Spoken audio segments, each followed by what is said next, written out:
Welcome to Inside Startups by Ascendant. Let's get on with today's episode. That was AI. AI has made life way easier, right? You type in a question and boom, there's your answer. Need help writing something? It will do that too. From big companies trying to save time to creators whipping up ideas in seconds, everyone's using it. But here's the thing, this convenience, it's not equal. Imagine being a farmer or running a small shop in rural India. You hear about AI changing the world, helping people make smarter decisions, save time, and grow their business. But when you try it, there is a wall. Everything is in English.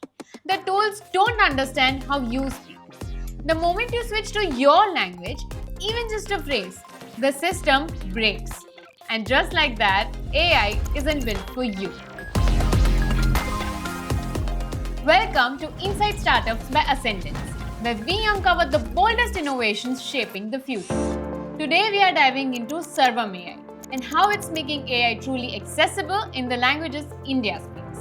India has over 1.4 billion people and more than 20 official languages. That means millions don't speak English and they definitely don't do their business in it. But most AI systems still trained in English.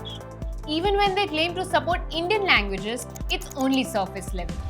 The moment you say something outside the textbook, you're on your own.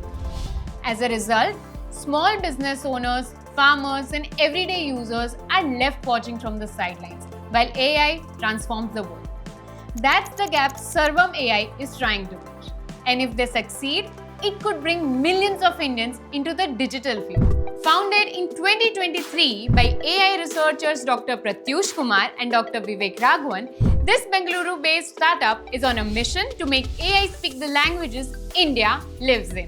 In October 2024, they launched Sarvam One, an AI model built specifically for Indian users, and it could understand 10 major Indian languages plus English at launch. Sarvam One wasn't just built to be the biggest model. It was built to be the most practical for Indian users. It was trained on a massive mix of Indian language data, everything from everyday chats to real-world conversations. So it doesn't just recognize words, it understands how people actually talk, think, and express themselves regionally. To make this happen, the team partnered with Yotta Data Services and trained the model on India's most powerful AI supercomputer. They also used NVIDIA's NeMo platform to scale up to more and more languages efficiently. And here's the impressive part. Sarvam One is already outperforming larger models like Meta's Llama when it comes to Indian languages. And this isn't just a research project. Sarvam has built a platform that lets businesses and developers create real products. Voice assistants, chatbots, customer support tools, all built to work natively in Indian languages, right out of the box. This can be revolutionary, unlocking AI for millions of people. Farmers getting crop advice in Tamil, shopkeepers handling customer queries in Marathi, or students learning in their mother tongue. By removing the language barrier, Sarvam is giving real access not just to AI, but to opportunities. The future of AI isn't just smarter, it's inclusive. And startups like Sarvam AI are making sure it speaks your language. Do not forget to subscribe to Ascendance for more groundbreaking stories like this and stay ahead of the next big revolution. See you in the next episode.